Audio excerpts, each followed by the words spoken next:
আমার অনেকগুলো নাম আছে, আর তাদের মধ্যে একটি হলো যুদ্ধ বিমুখ। এই কথা আপনারা সবাই জানেন। দাদাও আমাকে বলেছেন যে তুমি এরকম কিভাবে যুদ্ধক্ষেত্র থেকে মুখ ঘুরিয়ে পালাতে পারো কানাই।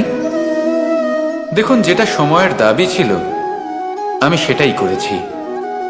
যদি আমি রণভূমি ত্যাগ করে না পালাতাম, তাহলে কে জানে কত সৈনিক নিজেদের প্রাণ হারাতেন, কে জানে কতগুলি পরিবার নিজেদের বাঁচার আশা হারাতেন, কে বলতে পারে হয়তো কত প্রাণী এই সংসার ত্যাগ করতেন। আর তাই কখনো কখনো যুদ্ধ বিমুখ হওয়াই শ্রেয়। কখনো জীবনের ক্ষেত্রেও এটা প্রযোজ্য। যদি দূরে চলে গেলে আপনার সম্ভাবনা বৃদ্ধি পায়, তাহলে দূরে চলে যান।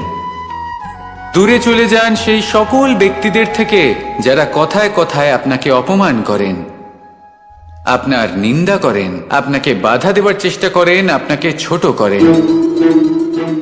কারণ তাদের সাথে থেকে, সেই সকল ব্যক্তিদের সাথে থাকলে যারা আপনার মূল্য বোঝেন না, আপনি নিজের আত্মসম্মান, নিজের আত্মবিশ্বাস, নিজের ব্যক্তিত্বকে নত করে ফেলবেন। দূরে চলে যান সেই সকল সংঘর্ষ থেকে, সেই সকল পরিস্থিতি থেকে যাদের সম্মুখীন হয়ে আপনি কোনো পরিণামেই পৌঁছতে পারবেন না।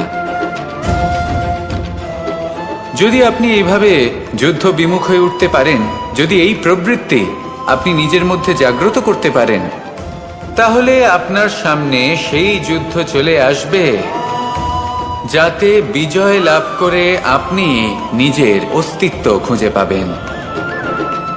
আর সেটাই হলো সবথেকে বড় জয়লাভ। আসুন আমার সাথে ভালোবেসে বলুন, রাধা রাধা।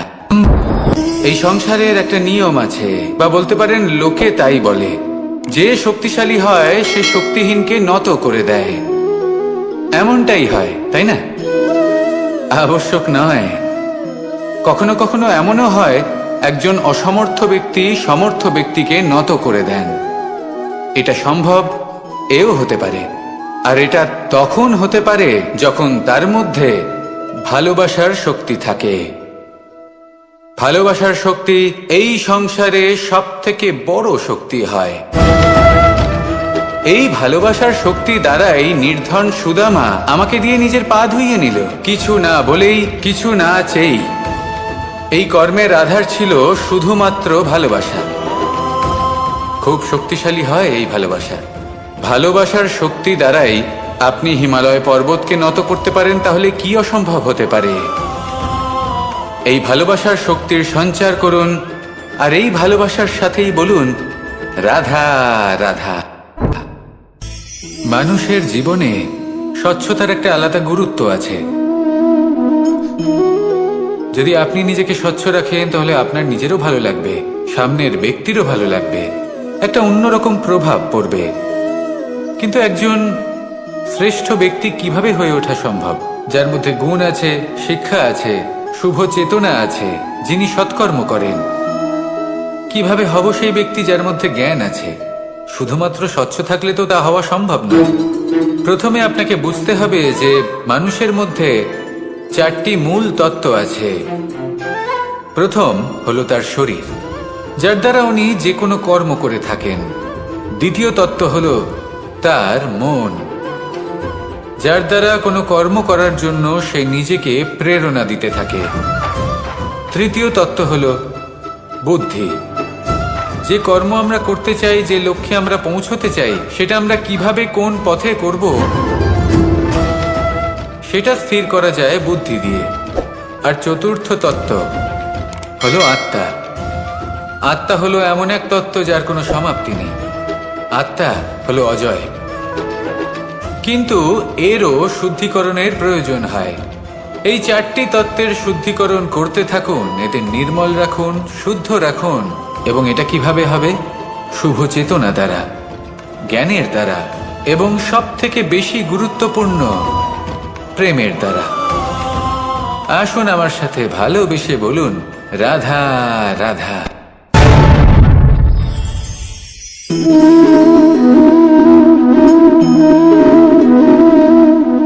জল, এই সংসারের সমস্ত প্রধান তত্ত্বের মধ্যে একটি। এই জল যে কোনো জ্বালা দূর করে, আগুনকে নিভিয়ে দেওয়ার ক্ষমতা রাখে, অবিরল অবিচল ভাবে প্রবাহিত হতে পারে, একে কেউ বাধা দিতে পারে না। এর পথে বাধা সৃষ্টি করলে নিজের পথ নিজেই খুঁজে নেবে বা সে নিজেই নিজের পথ বানিয়ে নেবে, কিন্তু কখনো থামবে না। এই জল হলো মহান, আর এর একটা মহান গুণ আছে, এর নিজস্ব কোনো রং নেই।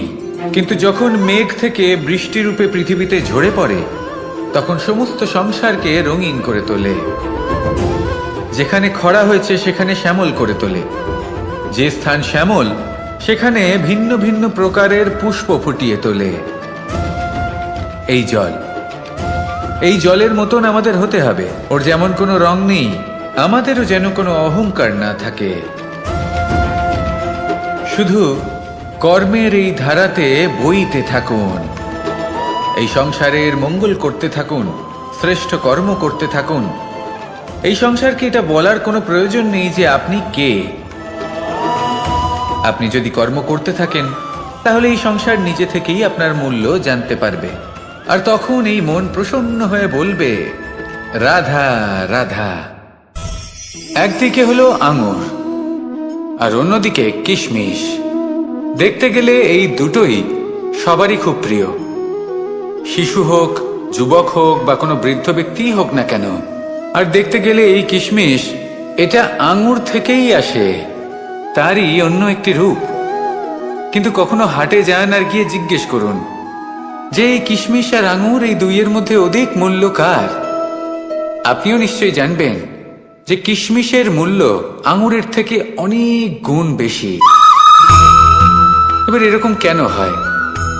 এর পেছনে কি কারণ থাকতে পারে?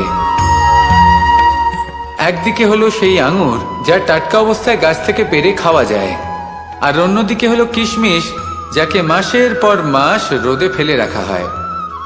একদিকে আঙুর যা কিনা অত্যন্ত রসালো, আর কিশমিশে কোনো রসই নেই। একটি হলো অত্যন্ত কোমল এবং সুন্দর, অন্যটি অমসৃণ এবং তাতে বিন্দুমাত্র সৌন্দর্য নেই, তাও তার মূল্য বেশি। এইসব কেন হয়? এই কারণেই হয় কারণ সেই আঙুর অনেক মাস পর্যন্ত রোদ সহ্য করে থাকে, কষ্ট সহ্য করে থাকে, তবেই সেই আঙুর কিশমিশে পরিণত হয়। এবার জীবনের কড়া রোদ যাকে সহ্য করতে হয়, তার সাথেও এটাই হয়ে থাকে, তারও মূল্য আপনা থেকেই বৃদ্ধি পায়। আপনার জীবনে আপনার গুণ, আপনার প্রতিভা, তা অত্যন্ত গুরুত্বপূর্ণ। কিন্তু যখন আপনি অভিজ্ঞতা লাভ করেন, তখনই সেই অভিজ্ঞতা আপনার গুণ এবং প্রতিভাকে আরো অনেক বেশি শ্রেষ্ঠ করে তোলে। তাই জীবনের কঠোর রোদের মধ্যেও দাঁড়িয়ে থাকাটা শিখে নিন, সাহসের সাথে কঠিন পরিস্থিতির সম্মুখীন হওয়াটা শিখে নিন। ঠিক এইভাবেই অভিজ্ঞতা লাভ করতে হয়, আর এই অভিজ্ঞতা আপনার মূল্য বৃদ্ধি করতেই থাকবে, করতেই থাকবে। আর তখন এই মন প্রসন্ন হয়ে বলবে, রাধা রাধা। মানুষ একটা অত্যন্ত শ্রেষ্ঠ কর্ম করতে পারেন, সেটা হলো ভুলে যেতে পারা, আর সেটা বরদানের চেয়ে কম কিছু নয়। মানুষকে যখন কোনো কারণে নিজের প্রিয়জনদের থেকে দূরে যেতে হয়, তখন মনে দুঃখ জাগ্রত হয়, তিনি সেই দুঃখকে ভুলতে পারেন। কখনো কোনো সম্পর্ক থেকে যদি দুঃখ পেয়ে থাকেন, তখন সেই দুঃখকে ভুলতে পারেন।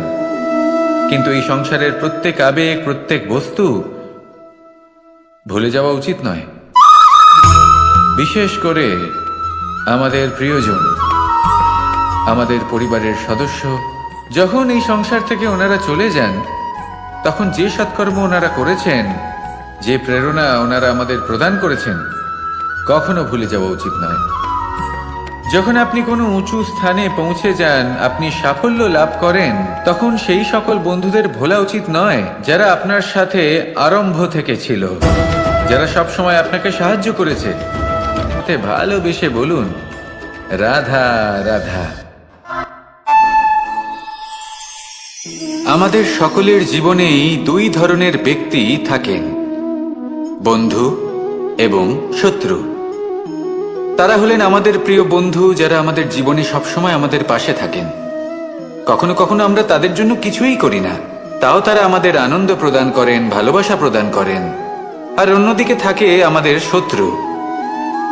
দেখতে গেলে যখন আমরা জন্ম নিই তখন কিন্তু আমাদের কোনো বন্ধু থাকে না, আমাদের কোনো শত্রুও থাকে না। কিন্তু যত ধীরে ধীরে আমরা জীবনে এগোতে থাকি, আমাদের বয়স বাড়তে থাকে, তখন আমাদের বন্ধু আর শত্রু এই দুইয়ের সংখ্যা বাড়তে থাকে। আর সেই সবকিছু নির্ভর করছে আমাদের কথার ওপর এবং আমাদের ব্যবহারের ওপর। এবারে আপনি যদি কোনো ব্যক্তিকে স্বাগত জানান উদার চিত্তে, ভালোবেসে, তাহলে সেই ব্যক্তি আপনার বন্ধু হবেই হবে। কিন্তু যদি আপনি নিজে হাতে কাউকে সামনে অগ্রসর হতে বাধা দেন, বিনা কারণে তার সাথে খারাপ ব্যবহার করেন, তাহলে তার মনে শত্রুতার বোধ অবশ্যই জেগে উঠবে। আর রইল বিষয় কথার, যদি আপনার কথা মধুর হয় তাহলে সবাইকে আপনি আপন করে নিতে পারবেন। এই কথাই যদি কটু হয় তাহলে আপনার আপনজনেরাও দূরে চলে যেতে পারে। তাই নিজের কথার উপর সংযম রাখুন এবং নিজের আচরণ উদার করে তুলুন। জীবনে সুখই সুখ থাকবে। আসুন আমার সাথে ভালোবেসে বলুন, রাধা রাধা। এই সংসারে যখনই কোনো সমস্যা আসে তখন আমরা আমাদের সব থেকে বড় সম্বলের কাছে আশ্রয় খুঁজি, তা হলো আমাদের বিশ্বাস। এবার প্রশ্ন হলো এটাই যে এই বিশ্বাস কার উপর করা যেতে পারে? পরিবারের ওপর, বন্ধুর ওপর, নাকি তাদের উপর বিশ্বাস করা উচিত যাদেরকে আমরা কখনো সঙ্গ দিয়েছি? দেখুন, এই সংসারে বিপদের সম্মুখীন হলে কে আপনাকে সাহায্য করবে সেটা নির্বাচন করা আপনার হাতে নেই। সেটা সেই সকল ব্যক্তির উপর নির্ভরশীল যে তারা আপনাকে সাহায্য করবে নাকি করবে না। অর্থাৎ যখনই কোনো বিপদ আসে সর্বপ্রথম তার সম্মুখীন আমাদের নিজেকেই হতে হয়। আর তার জন্য প্রস্তুত থাকা প্রয়োজনীয়, সেই শক্তি, সেই সাহস অর্জন করা প্রয়োজনীয়। দেখুন, যখনই অন্ধকার আসে তখন সবার আগে কে আপনাকে ত্যাগ করে চলে যায়? আপনার নিজেরই ছায়া। এই অন্ধকারের সম্মুখীন হতে হয় অন্তরের প্রদীপের দ্বারা, অন্তরের আত্মা দ্বারা। তবেই আপনি অন্ধকারের ওপর জয়লাভ করতে পারবেন। সেই জন্য যে বিপদই আসুক না কেন নিজেকে তার জন্য প্রস্তুত রাখা উচিত। সেই সাহস নিয়ে আসুন। এমন কোনো বিপদ নেই যা আপনাকে ভেঙে দিতে পারে। আসুন আমার সাথে ভালোবেসে বলুন, রাধা রাধা। এই সংসারে সব থেকে ভয়ানক এবং গভীর অন্ধকার কোনটা? সেটা যখন মেঘ সূর্যকে ঢেকে দেয় এবং সংসার অন্ধকারাচ্ছন্ন হয়ে ওঠে, নাকি তখন যখন সূর্যাস্তের সময় ঘনিয়ে আসে, সূর্য ঢলে যায় এবং এই সংসারে অন্ধকার ছেয়ে যায়, নাকি সেই অমাবস্যার রাত্রি যখন চতুর্দিকে ঘন অন্ধকার থাকে এবং চন্দ্রমার প্রকাশ কোথাও থাকে না? না,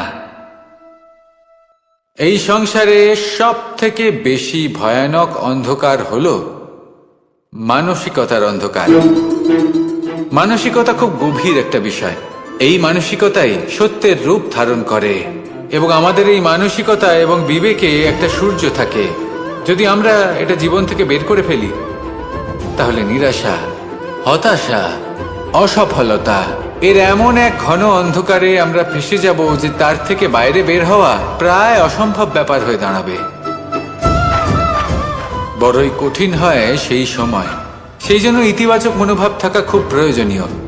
এটা ভাববেন না যে এটা আমার সাথে কেন হলো, এই সমস্যা কেন এলো, ওই ব্যক্তি আমার সাথে এটা কেন করলেন। এটা ভাবুন যে আমি জীবনে যে পরিস্থিতিতে দাঁড়িয়ে আছি তার থেকে আমি ঠিক কিভাবে বাইরে বেরোতে পারবো।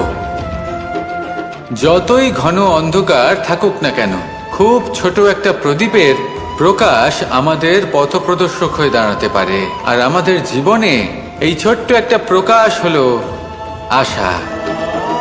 এই আশার একটি কিরণ আমাদের অত্যন্ত গাঢ় অন্ধকারেও পথ দেখাতে পারে। তাই এই আশাকে সবসময় মনে প্রজ্বলিত করে রাখুন। গাঢ় থেকে গাঢ় অন্ধকারের সাথে, কঠিন থেকে কঠিনতর সমস্যার সাথে লড়াই করুন, সামনে এগিয়ে চলুন। আর আমার সাথে ভালোবেসে বলুন, রাধা রাধা। শত্রুতা। একজন মানুষ অন্য মানুষের সাথে শত্রুতা করে বসেন। দুজন ঘনিষ্ঠ বন্ধু। এমনও এক সময় আসতে পারে যখন এনারা একে অপরের শত্রু হয়ে ওঠেন। এর অনেকগুলো কারণ হতে পারে, কিন্তু মূল কারণ হলো আলোচনা। আগে হ্যাঁ, আপনি যদি কারোর বিষয়ে আলোচনা করেন তাহলে সে আপনার শত্রু হয়ে যেতে পারে। এবার মনে একটা প্রশ্ন আসতে পারে যে এটা কিভাবে সম্ভব হতে পারে? আলোচনা এটা তো অত্যন্ত জরুরি। যদি আমি নিজের বন্ধুর খারাপ কাজের বিষয়ে আলোচনাই না করি তাহলে সে শুধরবে কি করে? এ কথা সত্যি যে আলোচনা আবশ্যক, কিন্তু তার থেকেও বেশি গুরুত্বপূর্ণ এবং আবশ্যক হলো আপনার এই সিদ্ধান্ত এটাই যে আপনার এই আলোচনা কোন স্থানে করবেন। যদি এটা সবার সামনে করবেন ভাবেন, তাহলে তা অপমানও হয়ে যেতে পারে। যদি এটা আলাদাভাবে করেন তাহলে তা পরামর্শ হয়ে যায়। অপমান কেউ স্বীকার করতে পারেন না, কিন্তু পরামর্শ সকলের ভালো লাগে। তাহলে যদি আপন কারোর জন্য ভালো কিছু চান, কাউকে শুধরে দিতে চান, আর আপনার মনে হয় আলোচনা আবশ্যক, তাহলে সর্বপ্রথম সময়, পরিস্থিতি আর স্থানের কথা মনে রাখবেন, নয়তো এই আলোচনা আপনাকে খুব ভোগাতে পারে। তাহলে আসুন আমার সাথে ভালোবেসে বলুন, রাধা রাধা। আপনার জীবনেও কি সমস্যা রয়েছে? অবশ্যই থাকবে। প্রত্যেকের জীবনেই সমস্যা থাকে। প্রত্যেক মানুষ জিজ্ঞাসাও করেন যে এই সমস্যা আসলে কি আর কেন আসে জীবনে। আপনাকে একটা কথা বলে দিই যে সমস্যা আসলে সেটা নয় যা আপনার পথে বাধা সৃষ্টি করে, বরং সমস্যা হলো সেটাই যেটা আপনি তখন দেখতে পান যখন আপনার একাগ্রতা আপনার পথ থেকে, আপনার লক্ষ্য থেকে সরে যেতে থাকে। আর এই সমস্যাগুলি দূর করার জন্য, এর সমাধান করার জন্য একটাই পথ আছে, নিজের সমস্ত ভাবনা আরো একবার একাগ্র করুন নিজের পথের দিকে, নিজের লক্ষ্যের দিকে। আপনার সমস্ত ভাবনা যদি কেন্দ্রীভূত হয় নিজের লক্ষ্যে, তাহলে এই সমস্যা দূরে থাকবে।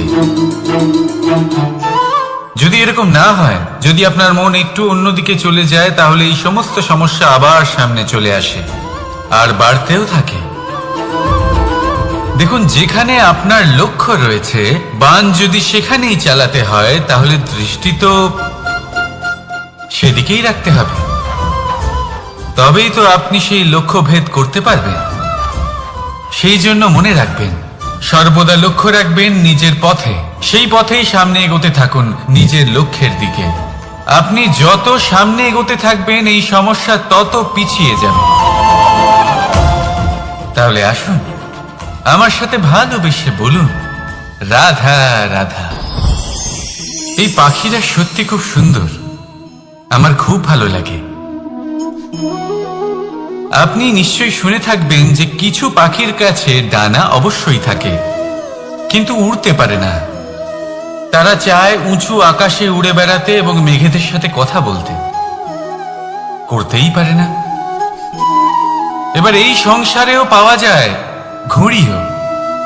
এদের মধ্যে না জীবন আছে, না প্রাণ আছে, আর না আছে ডানা, কিন্তু এরা আকাশের সাথে কথা বলে, হাওয়ার বেগের সাথে কথা বলে, আনন্দ করে, উৎফুল্ল হয়ে ওঠে।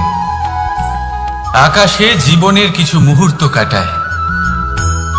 তার কারণ কি হতে পারে? কারণ হলো সুতো। এই সুতো যদি সঠিক হাতে থাকে, তাহলে এই কাগজের তৈরি ঘুড়িও আকাশের উচ্চতায় উড়ে বেড়াতে পারে। এবার এই সুতো আসলে কি? এই সুতো হলো আসলে ভালোবাসা। এই সুতো হলো আসলে বিশ্বাসের। আর এটা আপনি দিয়ে থাকেন তাদের হাতে যাদের আপনি বিশ্বাস করেন, যাদের আপনি নিজের সর্বস্ব দিয়ে দেন। ভেবে দেখুন, এই ভালোবাসা আর বিশ্বাসের সুতো আপনি যদি সঠিক মানুষের হাতে দিয়ে দেন, তাহলে আপনি অনেক উচ্চতায় উঠতে পারবেন, আকাশের উচ্চতায় উড়ে বেড়াতে পারবেন, মেঘের সাথে কথা বলতে পারবেন, পাখিদের মতো উড়তে পারবেন, যা ইচ্ছে তাই করতে পারবেন। শুধু এই মানুষ সঠিক হতে হবে। এমন একজন মানুষ যার মনে আপনার জন্য ভালোবাসা রয়েছে, এমন এক মানুষ যার মনে কোনো স্বার্থ নেই, যিনি পরোপকারী, এমন একজন ব্যক্তি যিনি আপনার অস্তিত্বকে বাইরে নিয়ে আসতে পারবেন, তাকে উজ্জ্বল করে তুলবেন। তাহলে ভালোবাসুন, আনন্দ করতে থাকুন, আর এই আনন্দ সহকারে বলুন, রাধা রাধা। আমরা সকলে এমন ব্যক্তির সাথে থাকতে চাই যারা খুব মিষ্টি কথা বলেন, যাদের ব্যবহার আমাদের ভালো লাগে, যারা দেখতে সুন্দর হন, যাদের আমরা পছন্দ করি। আর সব সময় এমন ব্যক্তির থেকে দূরে থাকতে চেষ্টা করি যাদেরকে আমরা পছন্দ করি না, যাদের কথা আমাদের খারাপ লাগে, যাদের কথা একটু কঠোর হয়। আমরা সব সময় চেষ্টা করি এদের থেকে দূরে থাকার, ঠিক কিনা? কিন্তু যদি বাস্তবটা দেখি, তাহলে এই কঠোরতা জীবনে শান্তির প্রলেপ দেয়। ওষুধও একটু কড়াই হয়, কিন্তু এ কি করে? আমাদের সুস্থ করে তোলে। ঠিক সেইভাবেই ভালোবাসার এই অধ্যায় একটু কঠিন, একটু কড়াও মনে হতে পারে, কিন্তু এর ফল সবসময় আপনাদের স্বাস্থ্যের পক্ষে ভালোই হয়। সেই জন্য যদি কেউ আপনার নিন্দে করে, আপনাকে কড়া কথা শোনায়, আপনার ব্যাপারে আলোচনা করে, তার মানে এটা নয় যে সে আপনার শত্রু। হতে পারে তিনি আপনার বন্ধু হন, আপনার জন্য ভালো চান, আপনাকে শুধরে নিতে চান, আপনার মধ্যে কোনো পরিবর্তন দেখতে চান। সেই জন্য কখনো কারোর কথা শুনে বা কাউকে দেখে প্রাথমিকভাবে এই সিদ্ধান্ত নেবেন না যে তিনি আপনার শত্রু হন নাকি আপনার বন্ধু হন। এমনও শত্রু হয়ে থাকেন যে গুড়ের মতো মিষ্টি মিষ্টি কথা বলে আসলে আপনাকে বিষ পান করিয়ে দেবেন। আর এমনও বন্ধু থাকেন যারা আসলে নিমের মতো কড়া কথা বলেন, কিন্তু আপনাকে অমৃত পান করান। এদের মধ্যে পার্থক্য করতে জানতে হবে, কে আসলে শত্রু হন আবার কে আসলে মিত্র হন। এই পার্থক্য যখন আপনি করতে শিখবেন, তখন আপনি এই সংসারের সব থেকে সুখী প্রাণী হয়ে উঠবেন। এই পার্থক্য বোঝা সহজ নয়, কিন্তু অবশ্যই আবশ্যক। রাধা রাধা। অসুখ। এমন কোন মানুষ আছেন এই সংসারে যার অসুখ করে না? প্রত্যেক মানুষ কখনো না কখনো অবশ্যই অসুস্থ হয়েছে, তার এই শরীর রোগের শিকার অবশ্যই হয়েছে। এবারে দেখুন, এই রোগ আসে আবার এই রোগ চলেও যায়, কিন্তু সেই রোগ আমাদের কষ্ট দিতে কেন সক্ষম হয়? কারণ হলো স্বচ্ছতা। যদি এই স্বচ্ছতা শরীরে না থাকে, তাহলে মানুষকে শারীরিক কষ্ট পেতেই হবে। ঠিক সেইভাবেই অত্যন্ত প্রয়োজনীয় হলো এই স্বচ্ছতা যেন মনেও থাকে। যদি এই স্বচ্ছতা মনে না থাকে, তাহলে মানুষ চারিত্রিকভাবে কষ্ট সহ্য করেন। এবারে নিবারণ কি হতে পারে? বড়ই সহজ এর উপশম। যদি রোগ শরীরে হয়, তাহলে সর্বপ্রথম স্বচ্ছতা বজায় রাখতে শিখুন, এই শরীরকে পরিষ্কার রাখতে শিখুন। বিচক্ষণতার সাথে এই রোগের সম্মুখীন হন, ভয় পাওয়ার কোনো দরকার নেই। ব্যায়াম করতে থাকুন, সব ঠিক হয়ে যাবে। সেইভাবেই যদি এই অসুখ মনে হয়, তাহলে কি করা যায়? সর্বপ্রথম তার আধারের উপরে নজর দিন। আপনার এই আধারই হলো আপনার আহার। যা আপনি আহার করবেন, সেরকমই মানুষ হয়ে উঠবেন। সেইভাবেই আপনি যেরকম ভাবেন, সেরকমই মানুষ হয়ে উঠবেন। সেই জন্য নিজের ভাবনাকে শুভ করুন, নিজের দৃষ্টিভঙ্গিকে শুভ করে তুলুন, সবকিছু সঠিক হবে। আপনার আমার সবার মধ্যেই এক রাক্ষস বাস করে, তার সম্মুখীন হন, তাকে পরাস্ত করুন। তাহলে এই রোগ সে শরীরেই হোক বা মনের মধ্যে, যদি সঠিক সময় তাকে আটকানো না যায়, তাহলে যে কোনো সময় তা মহামারীর রূপ ধারণ করবে।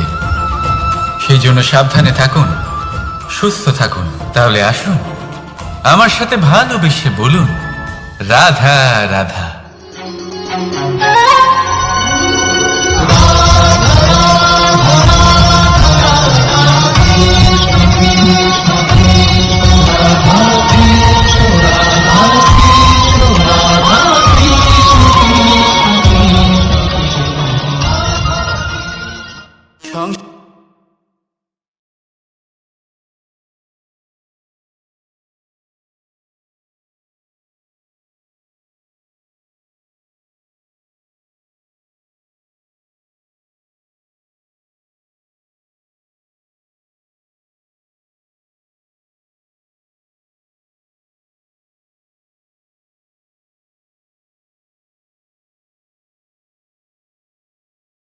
না।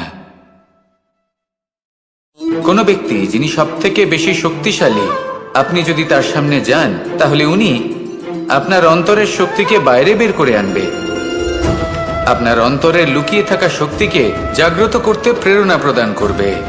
তিনি হলেন বড় ব্যক্তি, তিনি হলেন মহান ব্যক্তি। তিনি নন যিনি নিজের বল এবং ঐশ্বর্য দ্বারা আপনাকে তার সামনে ছোট প্রমাণ করবেন। এবং সেই জন্য মহাদেব আমার আরাধ্য হলেন আমার খুব প্রিয়। কারণ রাজা হোক বা ফকির, কেউ যদি ওনার সামনে যান তাহলে সে নিজেকে ছোট মনে করেন না। আপনিও যদি জীবনে অনেক বড় হতে চান তাহলে কাউকে কখনো নিজেকে ছোট মনে করতে দেবেন না। তার অন্তরে বড় হয়ে ওঠার প্রেরণা প্রদান করুন। আসুন আমার সাথে ভালোবেসে বলুন, রাধা রাধা। সংসারে আমাদের জীবনে যখন কোনো সুখ বা দুঃখ আসে, তার জন্য আমরা কাউকে না কাউকে অবশ্যই দায়ী করে থাকি, তাই না? এই ব্যক্তি আমাদের সাথে এরকম কাজ করেছেন, তাই আমার সাথে এমন হলো। ওই ব্যক্তি যদি এমনটা না করতেন তাহলে আজ আমি ওই স্থানে পৌঁছতে পারতাম। সবই আপনার দৃষ্টিভঙ্গির ওপর নির্ভরশীল, আর যদি আপনার দৃষ্টিভঙ্গি এমন হয় তাহলে তা অনুচিত। সত্যি কথা বলতে এই সংসারে ভিন্ন ভিন্ন ধরনের মানুষ আছে। এটা আপনার উপর নির্ভর করছে কিভাবে তাদের স্বাগত জানাবেন। একবার ভাবুন, আমি আমার দুটো হাত সামনে নিয়ে এলাম, দুটো মুঠো খুলে দিলাম। দুই প্রকারের মানুষ আসবেন, কিছু না কিছু দিয়ে যাবেন। এই মুঠো যদি আমি বন্ধ করে দিই তাহলে না কেউ আমাকে কিছু দিতে পারবে, না আমার কিছু যাবে আসবে। নিশ্চয়ই বুঝতে পারছেন এই দুই ধরনের ব্যক্তি কারা এবং তারা কি দিয়ে যান। আমি যদি নিজের মুঠো খুলে দিই তাহলে কিছু ভালো মানুষ আসবেন, আমাকে আনন্দ, সন্তুষ্টি, জ্ঞান প্রদান করে যাবেন, ভালো অভিজ্ঞতা দিয়ে যাবেন। কোনো খারাপ ব্যক্তি যদি আসেন তাহলে তিনিও খারাপ অভিজ্ঞতা দেবেন, যার থেকে আমি শিক্ষা লাভ করব। এই সব কিছু আমি লাভ করতে পারি। মুঠো যদি বন্ধ করে রাখি তাহলে আমি কিছুই পাবো না। দেখুন, এই সংসারে প্রত্যেকের জীবনে এরকম।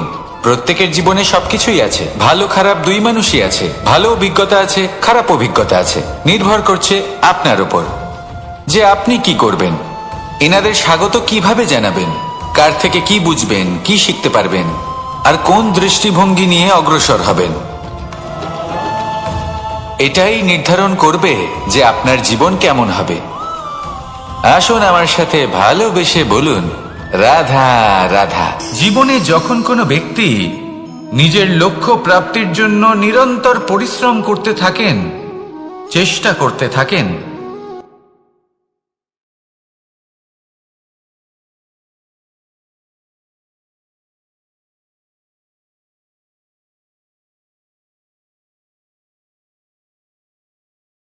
পরিশ্রম চেষ্টা করছেন না, তিনি মদিরা পান করেন, বিলাসিতায় জীবন কাটান, অলস প্রকৃতির হয়ে ওঠেন, নিদ্রাতে বিলীন হয়ে থাকেন আর ভাবেন যে তিনি সুখ লাভ করছেন। কিন্তু এরকম কেন হয়? কারণ যখন আমরা সৎ পথে থাকি, উচিত পথে চলি, লক্ষ্য প্রাপ্ত করার জন্য চেষ্টা করতে থাকি, তখন আমাদের ভেতরে থাকা নেতিবাচক শক্তি এবং পাপ এই দেহকে ত্যাগ করে দেয়। আর এই অনুভূতিটাই আমাদের দুঃখের অনুভূতি দেয়, কষ্ট দেয়। এবার সেখানে যদি আমরা কুপথে চলি, অনুচিত পথে চলতে থাকি, তাহলে আমাদের ভেতরে থাকা পুণ্য এবং ধনাত্মক শক্তি আমাদের দেহ ত্যাগ করে দেয়। আর এই অনুভূতির কারণেই আমরা সুখ অনুভব করি। কিন্তু কখনো ভাববেন যে এই সুখ বেশি সময় পর্যন্ত থাকে না। সেই জন্য সবসময় মনে রাখবেন, যদি আপনি জানেন যে এটাই আপনার লক্ষ্য, এটাই উচিত পথ, শুভ পথ, তাতে নিরন্তরভাবে এগিয়ে যেতে চেষ্টা করতে থাকুন। এই কষ্ট আপনাকে সুখের পরাকাষ্ঠায় কখন পৌঁছে দেবে তা আপনি জানতেই পারবেন না। আসুন আমার সাথে ভালোবেসে বলুন, রাধা রাধা। প্রত্যেক মানুষ নিজের জীবনে হীরক তথা হীরে এবং দর্পণ এই দুই দেখেছেন। এই দুই হলো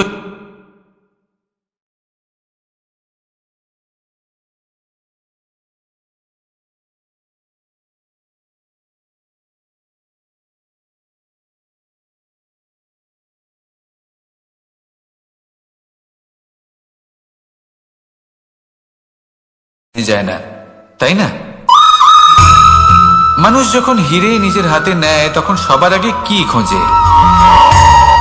দর্পণ, যাতে তার মধ্যে দিয়ে দেখে সে বুঝতে পারে যে সেই হিরে আদৌ তার শোভাবর্ধন করছে কিনা, তাকে ভালো দেখাচ্ছে কিনা, প্রসাধনের জন্য সেটা ব্যবহার করা ঠিক হবে কিনা।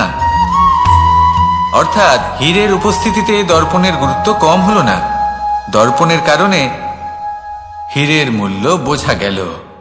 আমাদের জীবনেও ঠিক এরকমই ঘটে। আপনারা যদি এই সংসারে নিজের আশেপাশে দেখেন, এমন অনেক মানুষ দেখতে পাবেন যারা নিজেদের ক্ষেত্রে মহান স্থানে পৌঁছেছেন, নিপুণ এবং শ্রম মনে করবেন না। আসুন আর আমার সাথে ভালোবেসে বলুন, রাধা রাধা। মানুষ জন্মগ্রহণ করে, তার সাথে ভয়েরও জন্ম হয়। ছোটবেলা থেকেই আমাদের মনে কোনো না কোনো প্রকারের ভয় থেকেই যায়। কেউ এই বিষয়ে ভয় পায় যে তার কোনো বস্তু তার থেকে দূরে চলে যাবে, কেউ এই বিষয়ে ভয় পায় যে আমি নিজেকে হারিয়ে ফেলব, কেউ এই ভেবে ভয় পায় যে আমার প্রিয়জনেরা তারা যেন আমার থেকে দূরে না চলে যায়, কেউ এই ভেবে ভয় পায় যে আমরা যেন পথ না হারিয়ে ফেলি, আদি ইত্যাদি। কিন্তু সত্যি কথা বলতে ভেবে দেখুন, এই ভয় বাস্তবে কি? শুধুই একটা মনস্থিতি, আর কিছুই নয়। যা কিছু আপনি জীবনে পেয়েছেন তা একদিন আপনাকে হারাতে হবে। এই জীবন হলো আপনারই, কিন্তু তাও একদিন সমাপ্ত হবে। তাই ভয় পেয়ে কি লাভ? এই ভয় শুধু আপনাকে জীবন যাপন করা থেকে বাধা দিচ্ছে, আর কিচ্ছু নয়। পথ হারিয়ে ফেললেই বুঝতে পারবেন যে নতুন পথ কিভাবে বানাতে হয়। কিছু মানুষকে জীবন থেকে হারালে তবেই আপনি বুঝবেন যে আপনার আপনজনকে। এই ভয়ের কারণে ভীত হয়ে থাকবেন না। এই তারা নক্ষত্র অন্ধকারের অভাবে গুরুত্ব হারায়। শিবকেও মহাদেব হওয়ার জন্য বিষপান করতে হয়েছিল। প্রত্যেক পরিস্থিতি, প্রত্যেক সাফল্য আপনার পরীক্ষা নেবে, তাতে উত্তীর্ণ হওয়া হলো আপনার কর্ম। যখনই আপনি ভয় পাবেন বা সংকটের সম্মুখীন হবেন, তখন সাহসের সাথে তার সম্মুখীন হন। মনে রাখবেন, যে সম্মুখীন হতে জানে সাফল্য তার সাথে সবসময় থাকে। আসুন আর আমার সাথে ভালোবেসে বলুন, রাধা রাধা। এই সংসারে সব থেকে বেশি কোমল বস্তু হলো রেশম। এই রেশম এতটাই কোমল হয় যে এর পুরো একটা থান শুধুমাত্র একটা হাতে ধরা সম্ভব। কখনো ভেবে দেখেছেন এই রেশম কিভাবে হয়? একটি কীট তার লালার দ্বারা উৎপন্ন হয়। এই কীট সেই রেশমকে পাক দিতে থাকে, পাক দিতেই থাকে, আর আস্তে আস্তে তার মধ্যেই জড়িয়ে পড়ে। শেষে ওর এই সুন্দর অমূল্য সৃষ্টি রেশমের এই সুতো, তার নির্মাণ কার্য পূর্ণ হয়। কিন্তু তাতেই ও নিজে বন্দী হয়ে যায়। নিজেরই মায়াজালের এই বন্দী গৃহে নিজেই ফেঁসে যায়। এবার এই সুতোকে ব্যবহারযোগ্য করে তোলার জন্য এই কীটগুলিকে এই কবচের সাথেই ফুটন্ত জলে ফেলে দেওয়া হয়। এই সংসারে যদি আমাদের স্বপ্ন এই সংসারের দুঃখ হরণ করার জন্য, এই সংসারে সুখ বিতরণ করার জন্য হয়, তবেই আমাদের প্রগতি সম্ভব। যদি আমাদের এই স্বপ্ন শুধুই আমাদের এবং আমাদের স্বার্থ সিদ্ধির জন্য হয়, তাহলে এই স্বপ্ন আমাদের অন্ধ করে দেবে, আমাদের অন্ধকারের পথে নিয়ে যাবে, আর আমরাও সেই কীটের মতো হয়ে যাব। নিজেদেরই মায়াজালে আমরা নিজেই ফেঁসে যাব, আর শেষে আমরা যদি কিছু লাভ করি তা হবে একাকিত্ব, অন্ধকারময় মৃত্যু। তাই স্বপ্ন অবশ্যই দেখুন, কিন্তু এমনভাবে স্বপ্ন দেখবেন না যে তার এই বন্দিগৃহে আপনি নিজেই ফেঁসে গেলেন। স্বপ্ন দেখুন পরোপকারের, পরমার্থের, সবাইকে উদ্ধারের, অন্ধকারের নয়। তবেই কল্যাণ হবে, আর তবেই হৃদয় প্রসন্ন হয়ে বলবে, রাধা রাধা। মানুষ যখন এই সংসারে প্রবেশ করে, অর্থাৎ জন্মগ্রহণ করে, তখন নিশ্চিন্তে থাকে, আনন্দে থাকে। কিন্তু যেইমাত্র তার মধ্যে বোধশক্তি আসে, তখন সে চিন্তা করতে শুরু করে। চিন্তা ভবিষ্যতের, সেই সমস্ত বিষয় নিয়ে চিন্তা করে যা ওর হাতে নেই। তারপর বড় হয়, বিবাহ সম্পন্ন হয়, গৃহস্থ জীবন যাপন করে, তারপর আবার চিন্তায় মগ্ন হয়ে যায়। ভাবে এই যে আমার পরিবার, আমি কি ঠিকমতো তার খেয়াল রাখতে পারছি? কাল যখন আমি এই সংসার থেকে চলে যাব তখন আমার এই পরিবারের দেখাশোনা কে করবে? শেষ পর্যন্ত এই পরিবার তো আমারই উত্তরদায়িত্ব। যাক, আপনাকে একটা প্রশ্ন করি। এই সংসারে আসার পূর্বে আপনি কি এই প্রশ্ন করেছিলেন, এটা ভেবেছিলেন যে আমাকে ছাড়া এই সংসার কিভাবে চলবে? করেননি, তাই তো? তাই আপনার এটা নিয়ে দুশ্চিন্তা করার প্রয়োজন নেই যে আপনি যখন এই সংসার ত্যাগ করে চলে যাবেন তখন কি হবে।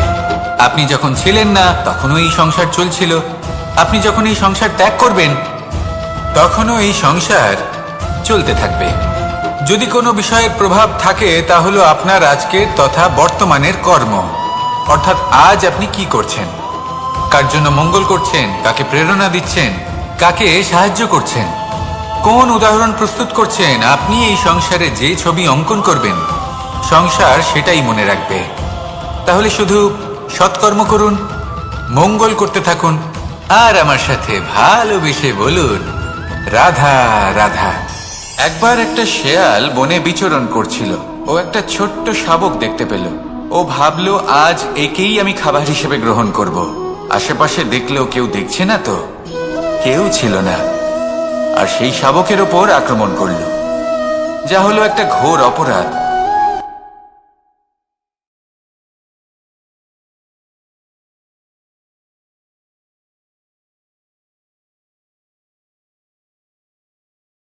আমি তো এরকম কিছু করিনি, কিন্তু যদি আপনি এরকম বলেন কোনো প্রমাণ দিন, এর কোনো সাক্ষী আছে, তখন রাজা সিংহ পেঁচাকে ডেকে পাঠালেন, যে সেই মুহূর্তে বৃক্ষের শাখার ওপর বসেছিল, সে সব কিছু দেখেছিল।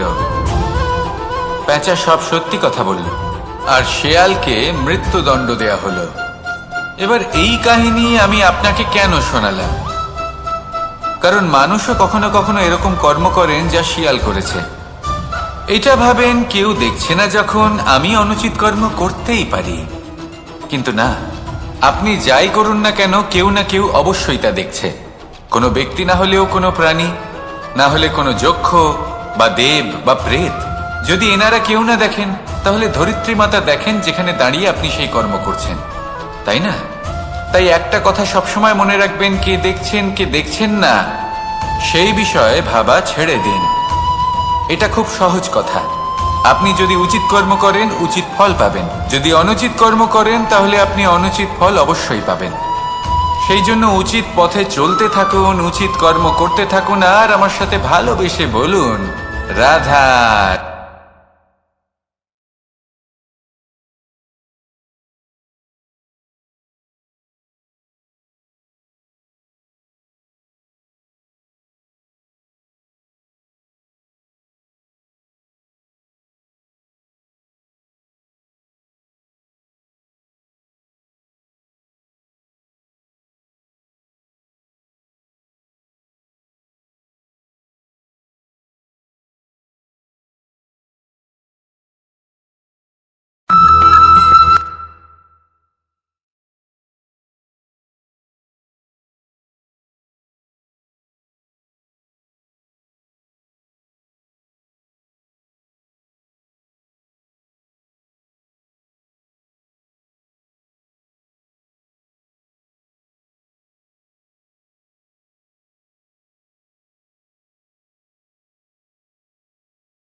মানুষ অসুস্থ কেন হন?